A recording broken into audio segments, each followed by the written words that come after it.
I was 16 when I realized my parents didn't see me as a daughter. They saw me as a second mother, minus the love, minus the respect, and definitely minus the freedom. My name's Lila, and by the time most kids my age were figuring out what they wanted to wear to school or who they were crushing on, I was already deep into grocery lists, dish duty, and keeping track of my little brother's homework schedule like some unpaid assistant with a permanent smile glued to her face.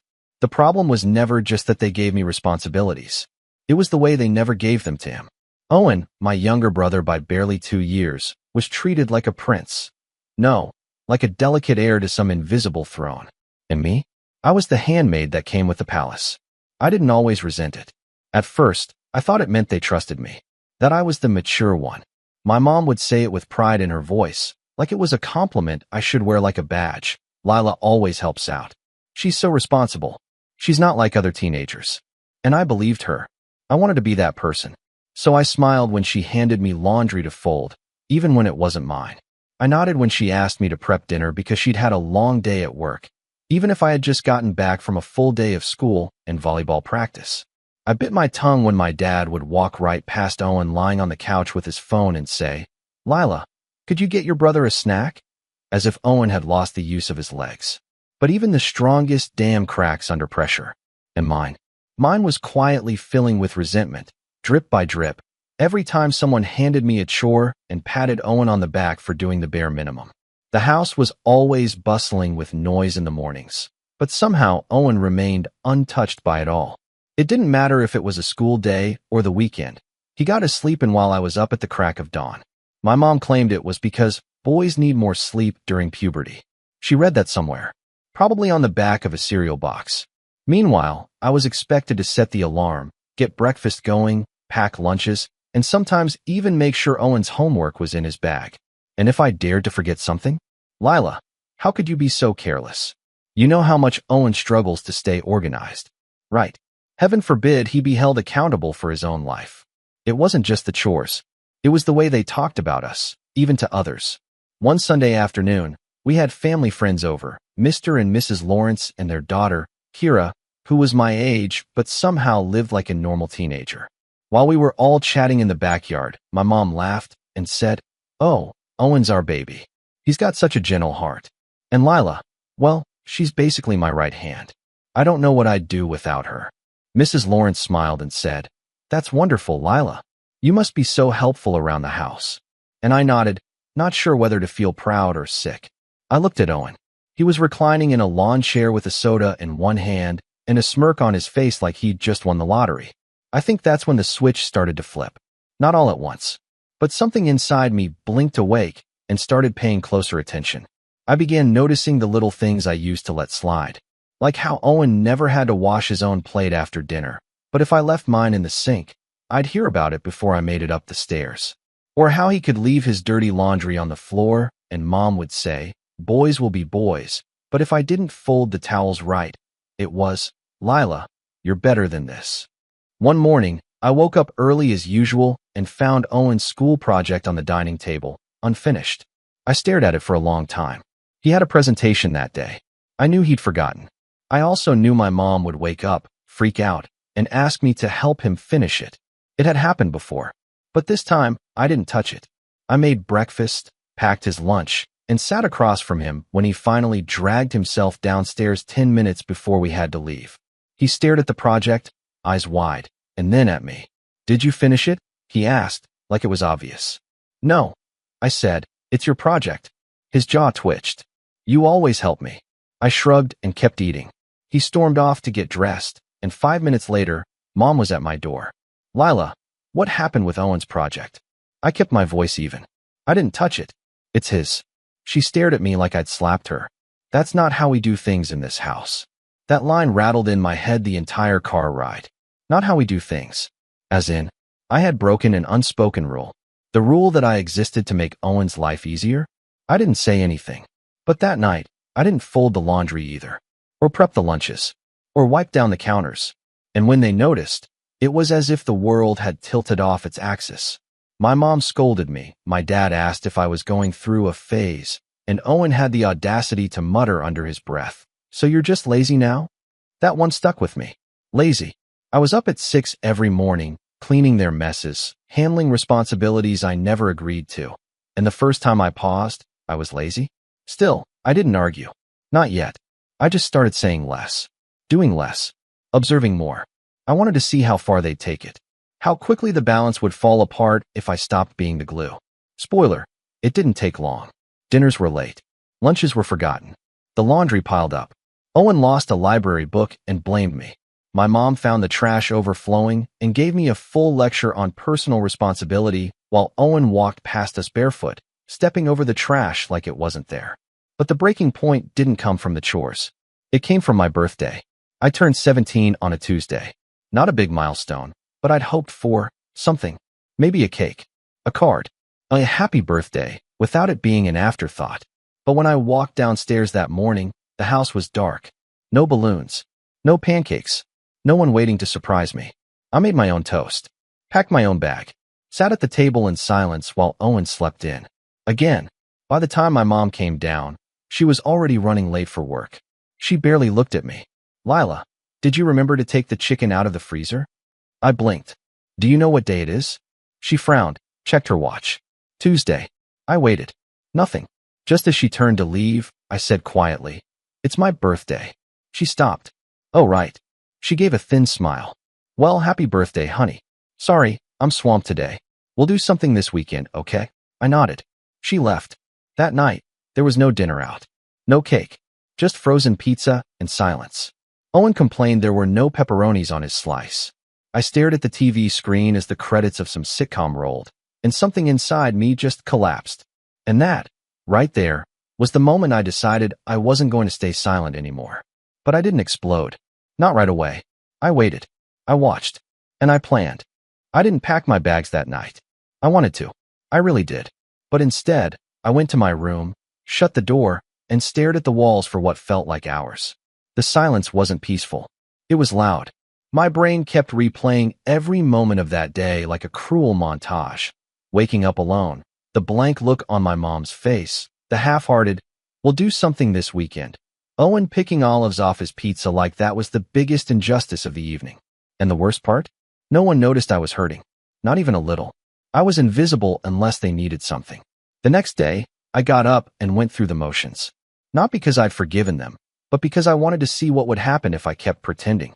I took the chicken out of the freezer. I loaded the dishwasher. I texted Owen to remind him about his math test.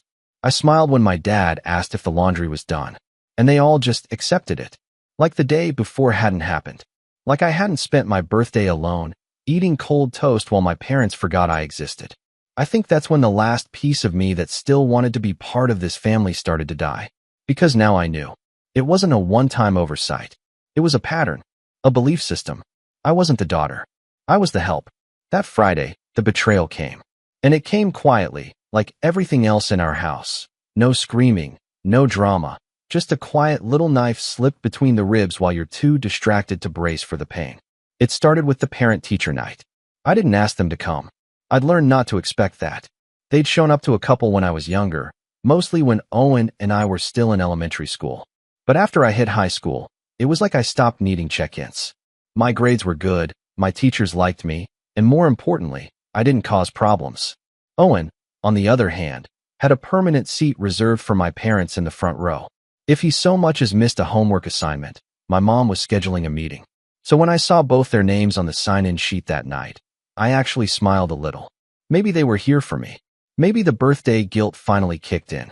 Maybe they were trying to make up for it. I spotted them standing near the refreshments table, holding plastic cups of lukewarm coffee. My dad waved. My mom smiled.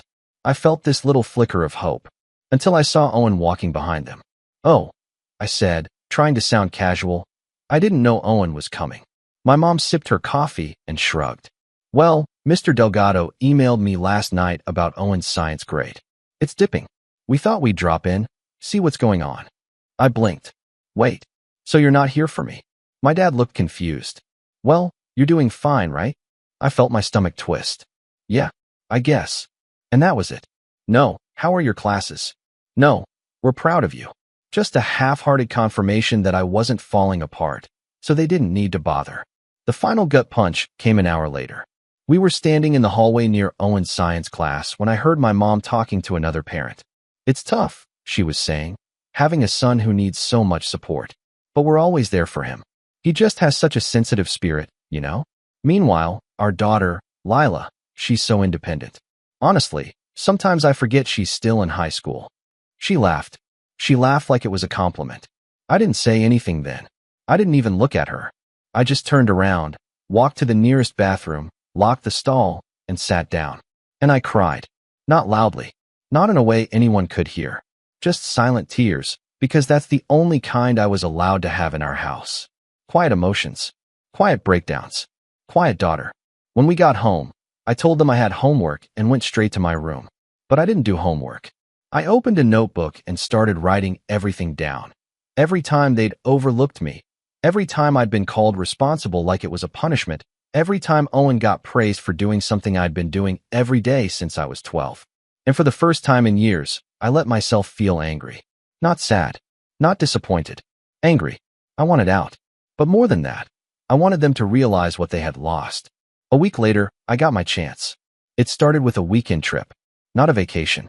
Just one of those extended family get-togethers that happen once a year to remind you why you don't like your extended family. My mom's sister, Aunt Celeste, was hosting at her lake house. Everyone was going, cousins, uncles, people I barely remembered. My mom was excited. My dad pretended to be. Owen was dreading it. And me? I was watching from the sidelines again, waiting for the moment they'd assign me the role of trip coordinator without asking.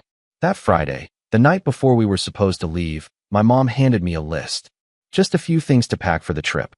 Toiletries, snacks, sunscreen. And make sure Owen remembers his charger this time. I scanned the list. It was 2 pages long. This is for me. For us, she corrected, as if that changed anything. And what's Owen doing? I asked.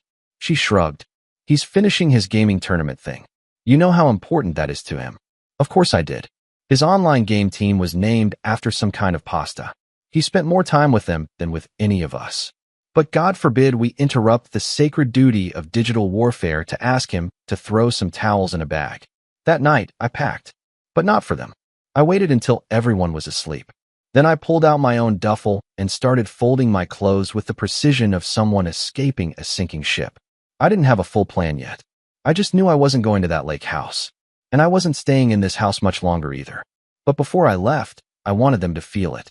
The next morning, I pretended like everything was fine. I helped load the car. I smiled when my mom handed me a bag of snacks. Owen grumbled about the Wi-Fi situation at the lake. My dad tried to mediate a fake family vibe by playing old 80s music. I was quiet. And when we got there, I played the role. The helpful daughter. The quiet observer. The background character. Until Sunday afternoon. We were all sitting at a long table outside, eating grilled chicken and potato salad. My aunt was talking about her new kitchen renovation. My uncle was complaining about taxes. And then the conversation shifted, somehow, to kids and their responsibilities. My mom, of course, launched into her usual speech. Lila's our little manager. Honestly, I don't know how this house would function without her. She's so mature. Everyone nodded. I kept chewing. And Owen? Aunt Celeste asked. My mom smiled. Owen's our dreamer. He's got such a creative mind. I just don't want to crush that spirit, you know? They all nodded again. And that's when Owen said, with a mouth full of chicken, yeah, well, Lila kind of likes doing all that stuff anyway. Makes her feel important. Everyone laughed. Even my mom. And something in me snapped. I didn't say anything at the table. I didn't storm off. But that night, while they were all inside watching a movie, I walked out to the dock and sat at the edge with my feet in the water, thinking. Not just about the trip. Not just about Owen. But about all of it. About how I'd spent 17 years earning a place in a family that only wanted a servant. About how I'd let myself believe that if I worked hard enough, they'd see me. Really see me. And in that moment, I realized something awful. They never would. They didn't want a daughter. They wanted a placeholder. And I was done being one. I stood up, walked back to the house, and packed my bag. I didn't tell anyone. I just zipped it shut, grabbed it by the handles, and stepped out the front door into the cold night air, heart pounding. But just as I reached the edge of the driveway, my phone buzzed. It was a message from my mom. One sentence. We need you to do breakfast tomorrow. That was the moment everything crystallized. The breaking point. The betrayal wasn't a slap or a scream. It was that one line. That casual assumption that I'd still be there, that I hadn't noticed, that I hadn't changed. I stared at the message, and I didn't reply. I turned off my phone, looked out at the dark road ahead of me, and took the first step. I didn't have a plan, just a full bag and a firm decision that I wasn't going to make breakfast for people who didn't even say goodnight, let alone happy birthday. I walked half a mile down the gravel road that led away from my aunt's lake house, my sneakers crunching against loose stones, and my phone still turned off in my pocket. I don't know what I thought I'd find at the end of that road. Freedom? A sign? Some kind of instant relief? All I found was a wooden bench at the edge of the lake, just past the mailbox line where the pine trees cleared out into open sky. I sat there in the cold for hours, hoodie pulled tight, the straps of my duffel cutting into my shoulder. My breath made little clouds in the air. I probably looked ridiculous. A teenage girl running away from home without a single backup plan. But I didn't feel ridiculous. I felt hollow. And that hollow space? It was the first time in years that I hadn't felt cramped by expectations and orders and guilt. I was alone, but I wasn't suffocating. Around midnight, I turned my phone back on. A flurry of messages popped up like fireworks. Mom, Lila? Dad, where are you? Mom, are you trying to be dramatic? Owen, seriously? You made Mom cry. Mom, Lila, you are overreacting. We need to talk. I didn't reply. I just scrolled and scrolled, looking for something that wasn't there. No, we're sorry. No, are you okay? No, we love you. Just panic. Blame. Annoyance. That night, I messaged someone I hadn't talked to in over a year, my cousin Mia. She was 21 and had moved out the moment she graduated high school. Our family treated her like a cautionary tale. Don't be like Mia, running away just because she didn't like doing chores. But I remembered her differently. She was bold. She had fire. And she never apologized for wanting her own life. I used to admire her. Secretly. Quietly. The way you admire someone you're too afraid to become. I sent one message. Me, hey. I know it's late. I'm near the lake house. I need somewhere to go. Please don't tell my parents. 10 minutes later, she sent an address and a thumbs up emoji. She didn't ask why. She didn't lecture me. She just helped. That ride to Mia's apartment was quiet. She didn't push me to explain, and I was too drained to speak. Her place was small, barely more than a studio, but it felt like a palace. There was a futon in the corner and a chipped table with mismatched chairs, and I nearly cried from how warm and peaceful it was. She handed me a blanket, a glass of water, and said, "You can stay as long as you want. Just one rule, no walking on eggshells here." I didn't sleep much that night. Too many thoughts buzzing like static. But I finally felt safe. The next morning, I woke up to a different kind of silence. One that didn't demand anything from me. No chores. No yelling. Just the sound of Mia making eggs in the kitchen while some indie song played from her Bluetooth speaker. She looked over and grinned. Hungry? I nodded. And for the first time in forever, someone made breakfast for me. We talked. Slowly. I told her what had happened. Not all at once, just piece by piece, like unpacking bruises that never got to heal. She listened. Really listened. No interruptions, no excuses from my parents. Just empathy. You know, she said as she sipped her coffee. They're going to spin this like you betrayed them. I already knew that. I'd seen the pattern for years. The way they twisted every moment I pushed back into a narrative where I was the problem. The ungrateful daughter. The selfish one. The moody teen. But you didn't betray them, she continued. You just stopped betraying yourself. I didn't say anything. Just stared at my scrambled eggs and let that sentence carve a permanent space in my chest. The fallout came quickly. My mom called every day. Sometimes she left voicemails. Sometimes she just texted walls of guilt. We gave you everything. You're being brainwashed. You'll regret this. Owen even sent a voice memo that was mostly him sighing and muttering. This is so extra. Just come home. I blocked them. It wasn't easy. I cried when I hit block on my mom's number. My hand shook when I did the same to my dad's. But I needed the noise to stop. I needed space to think without the echo of their disappointment in my ears. Mia helped me get a part-time job at the cafe where she worked. It was just a few shifts a week at first, clearing tables, wiping counters, refilling coffee. Nothing glamorous. But every hour I worked was mine. Every dollar I earned had my name on it. And no one expected me to fold someone else's laundry afterward. I enrolled in online classes through the local community college's dual enrollment program.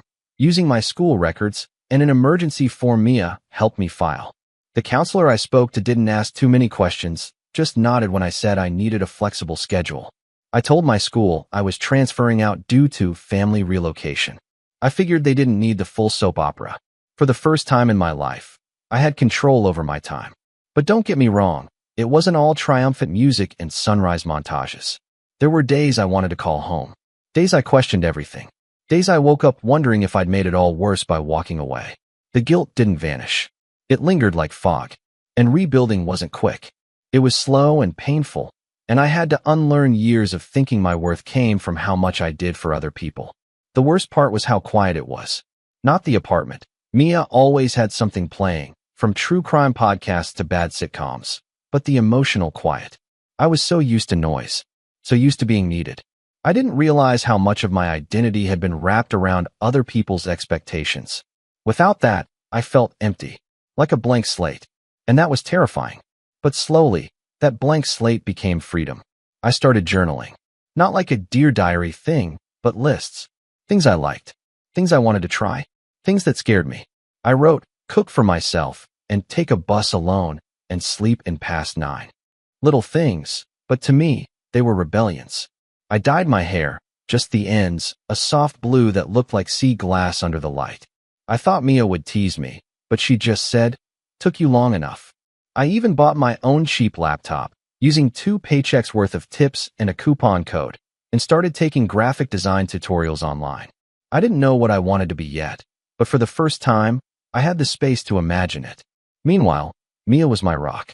She taught me how to budget, how to cook more than just eggs, and how to say no, without adding a dozen apologies after. She never hovered, never parented me. She just supported me, like a real family should. 2 months in, I got promoted to front counter at the cafe. I still wore the apron, still mopped the floors, but now I got to greet people, take orders, smile because I wanted to, not because it was expected. The regulars learned my name. One even asked if I was in school and said, smart girl like you, you'll go far. I almost cried in the back room because he saw me. One day, as I was walking to the bus stop, I passed a mother yelling at her daughter in the parking lot. The girl looked about 10. She was holding a smoothie and tearing up as her mom scolded her for spilling some of it on the car seat. I froze, not because the scene was unfamiliar, but because it wasn't. That used to be me, always one mistake away from guilt, always told I had ruined something. And in that moment, I knew, whatever pain I still carried from my family, I wasn't going back. Not to apologize, not to explain, not even to argue, because I wasn't theirs anymore. I was mine. The rise wasn't a single moment. It was hundreds of little ones. Saying no to a shift when I needed rest. Helping a customer because I wanted to, not because I was told to. Sleeping in. Laughing with Mia. Getting an email saying I passed my first college class with an A. It was all of those things and none of them. It was the quiet knowledge that I was healing. And that healing wasn't about revenge. It was about wholeness. Still, a part of me wondered, did they miss me? Did they regret it? Did they even understand what they'd done? And then, a letter came. A real one. Mailed. With my name on it, in my mom's handwriting. I stared at it for a long time. And when I finally opened it, well, let's just say it didn't go the way I thought it would. The envelope was thin, white. The kind you buy in bulk at office supply stores. My name was written neatly across the front in my mother's familiar, careful handwriting. Lila Grace, underlined twice. No return address, just a single forever stamp and the postmark from my hometown. It had been nearly 3 months since I left. 3 months since I'd blocked their numbers, ignored their emails, and resisted the occasional urge to check Owen's social media, just to see if they were pretending everything was fine. I sat on Mia's futon with the envelope in my lap, turning it over like it might detonate. I don't know what I expected to feel, anger, anxiety, maybe even hope, but all I felt was distance. Like the name on the front of that letter belonged to a different girl. Someone who still cried when her mom forgot her birthday. Someone who still believed she could earn her parents' love if she just worked hard enough. I opened it. The letter inside was only a page long. My mom's voice echoed from every sentence. Tight, formal, emotionally guarded. Lila, I hope you're safe. We haven't heard from you in weeks, and while I don't agree with the way you left, I want you to know the door is always open. Your father and I are deeply hurt by your decision, especially after everything we've done for you. Owen is struggling. Your absence has affected him more than I expected. He's falling behind in school and seems angry all the time. I hope you'll consider coming home. I think, with time and communication, we can move past this phase and get back to being a family again. You're almost 18. Decisions have consequences. Please remember who's always been there for you. Love, Mom. That last line, please remember who's always been there for you, burned. Not because it was true, but because it wasn't. And she knew it. I folded the letter neatly and placed it back in the envelope. Then I went to the kitchen, grabbed a magnet off Mia's fridge, and stuck it right next to her grocery list. Not because I needed to remember it, but because I needed to see it every day. I needed to remember how far I'd come. Mia read it later that night while waiting for her pasta to boil. She didn't say anything until she reached the last line.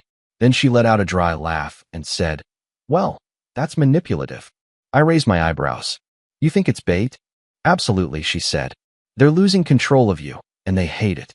So now they're dangling guilt like a fishing line. They want you to bite." I nodded slowly. She was right. I'd seen the same tactics in different forms for years. This was just a new coat of paint. But this time, I wasn't a child staring at a wall of disappointment, trying to make sense of it. I was someone else now, someone they hadn't accounted for. And that's when the idea started. It wasn't revenge at first. Not exactly. It was more like curiosity. A question, sharp and quiet. What would happen if I stopped playing by their rules altogether? What would happen if I finally took all the skills, all the organization, all the behind-the-scenes knowledge I had about our family, and turned it into leverage? I wasn't talking about burning down their house or screaming at them in public. That's not how I work. That's never how I worked. I wasn't the type to explode. I was the type to prepare. So I started preparing. The first step? Understanding what they needed from me now. I watched Owen's Instagram, finally unblocking just long enough to scan his posts. His captions were shorter. His eyes didn't sparkle the way they used to. No selfies. No group shots with his online friends. He looked lost. Probably because no one was making sure his life ran smoothly anymore. Next, I checked in on my school email, something I hadn't done in weeks. I found 3 emails from my old guidance counselor, 1 from my chemistry teacher, and 2 from the school office. And then I saw the email from the scholarship board. Apparently, I'd been nominated by one of my teachers for a college prep grant. A small one, but enough to cover course fees and books for a year of community college. The catch? I had to respond by the end of the month. I'd almost missed it. Mia sat across from me at the kitchen table while I reread the email. "You thinking what I'm thinking?" she asked, chewing the end of her pen. I nodded. If I go through with this, I could apply to transfer out next fall. Get my own place. Full independence. "You'd need more money," she said, but I could see the gleam in her eye. "I'll figure it out," I said. I'm used to juggling 10 things at once. Except now it's for me. I applied for the scholarship that night. Then I emailed the community college and updated my profile with my new address, using Mia's apartment. I filled out every form like I was laying down chess pieces, every move designed to shift the power away from the people who thought I'd come crawling back. Then I did something I never thought I'd do. I emailed my parents. Not a letter, not a text, an email. Cold, professional, bullet-pointed. "Dear Mom and Dad, I received your letter. Thank you for your concern. I'm safe and financially independent. I've enrolled in dual enrollment classes through community college. I've received a scholarship opportunity, which I intend to pursue. I appreciate the support you gave me during childhood. However, I no longer accept the imbalance in our relationship. Until you acknowledge the patterns that led me to leave, without gaslighting, guilt-tripping, or justifications, I will not be returning home. I wish Owen the best. Lila." I didn't sign it "Love, Lila." I didn't soften the tone. I hit send and then blocked their email addresses, too. Not because I wanted to be cruel, but because I wanted clarity. I wanted to reclaim my voice. On my terms. The next day, Mia and I took a walk around town, window shopping and sipping coffee. She was quiet for a while, then said, "You ever think about what your life would have looked like if they'd actually supported you?" "Sometimes," I said, "but I also wonder if I'd still be this version of me if they had." She gave me a long look. "You know, that's kind of poetic." I smiled. "Don't get used to it." That night, as I lay in bed, an idea struck me, one that made me sit up and grab my notebook. If they thought I was done, they were wrong. I wasn't going back to beg, but I was going to remind them exactly who I had been in that house. and what it meant to lose me. I made a list. Every holiday, every family event, every little thing I used to plan, coordinate, or fix without ever getting credit. Birthdays, grocery shopping, school project deadlines, bill reminders, church arts, even the Wi-Fi password. I had updated it last summer after Owen changed it to something stupid and forgot it. Then I got a flash of brilliance. They were still using my email address to log into half the household's digital accounts. Netflix, Spotify, Amazon, the shared cloud drive with all the family photos I had organized by year. All of it under my login. And I was still paying for 2 of those subscriptions. One from a Visa gift card my grandparents gave me last Christmas. I hadn't noticed because I barely checked the balance. That weekend, I logged into each account, one by one. I didn't cancel them. Not yet. Instead, I changed the passwords. Then I set the recovery email to my new one. Then I added a note to each account profile. This account is no longer managed by your unpaid housekeeper. Best of luck finding the remote. Mia laughed so hard, she dropped her cereal. Petty queen, she said between bites. But I wasn't done. Next, I made a checklist of the things I used to do. Owen's calendar reminders, his project supplies, my dad's don't forget sticky notes, my mom's meal plans. Then I scheduled messages. Yes, scheduled. Emails to be sent over the next month. All from a dummy email I created under a fake name, Former Daughter Services. Each email was polite. Just a gentle reminder. Hello? This is a courtesy notification that Owen's midterm project is due in 2 days. You may want to check if anyone's actually started it. Reminder, monthly prescription refill for mom's migraine medication. Remember, Lila won't be making that call anymore. Hi there. Family Day is this Saturday. Don't forget to RSVP to the potluck you always made Lila bring food to. I timed them perfectly. Enough to rattle them. Not enough to start a war. I didn't want revenge through destruction. I wanted revenge through clarity. Through showing them exactly how much I had carried and how silently I had done it. And now, how it all unraveled without me. The final piece? The family group chat. I hadn't opened it since I left, but I still had access. One night, I typed a message. Just a few lines. Hey, just wanted to say thank you for teaching me what not to tolerate. I'm doing well now. I hope you figure out how to function without me. Good luck. Then I left the group. No dramatic exit. No shouting match. Just the soft click of a door closing. The emails started landing like little time bombs. Not all at once. No, I was more methodical than that. I wanted them spaced out.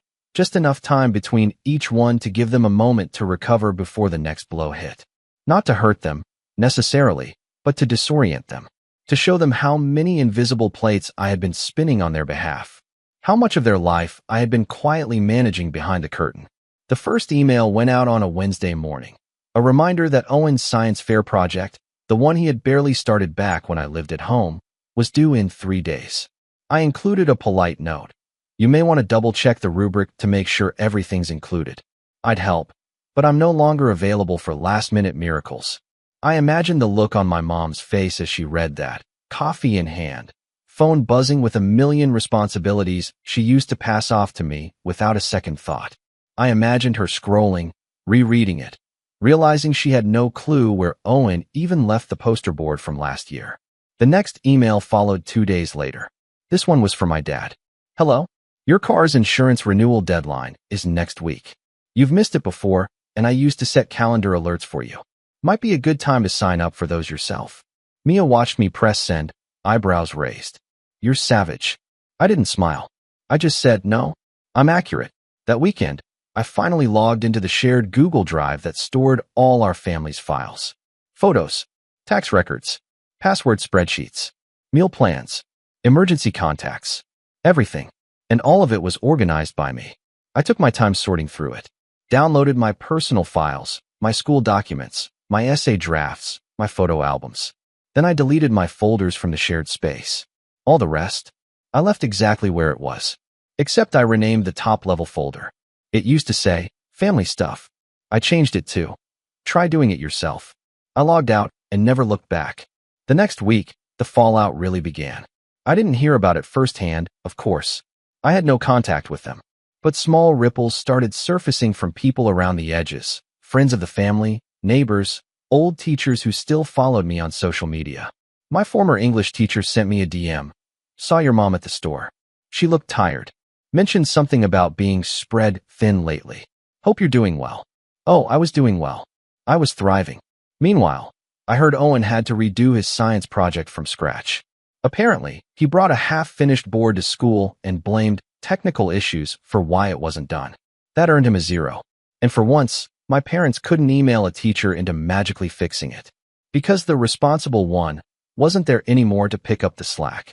And then came the potluck. Family Day at our community center was a big deal. One of the few events where our entire extended family came together. Every year, my mom brought her famous lasagna. Correction, I made the lasagna.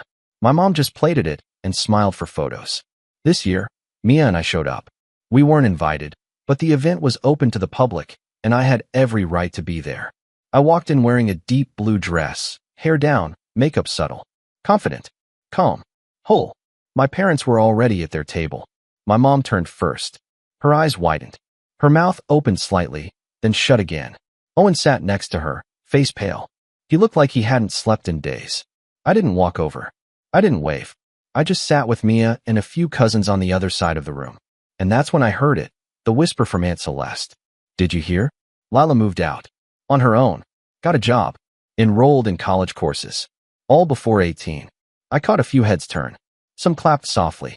A couple of the older relatives gave approving nods. My mom's face flushed deep red. I wasn't trying to humiliate her. Not really. But for once, the spotlight was on me. Not for how well I served others, but for how boldly I had saved myself. Halfway through the event, the organizer walked over to our table. Hey, Lila, you used to bring that lasagna, right? People are asking if it's here. I smiled. Not this year. He looked disappointed. Well, if you ever want to share the recipe. I don't think I'll be handing it over, I said sweetly. Some things are earned, not gifted. Later, as the event wound down, I saw Owen making his way toward me. He looked uncomfortable, hands shoved in his pockets, shoulders hunched. Hey, he said quietly, stopping a few feet away. You look different.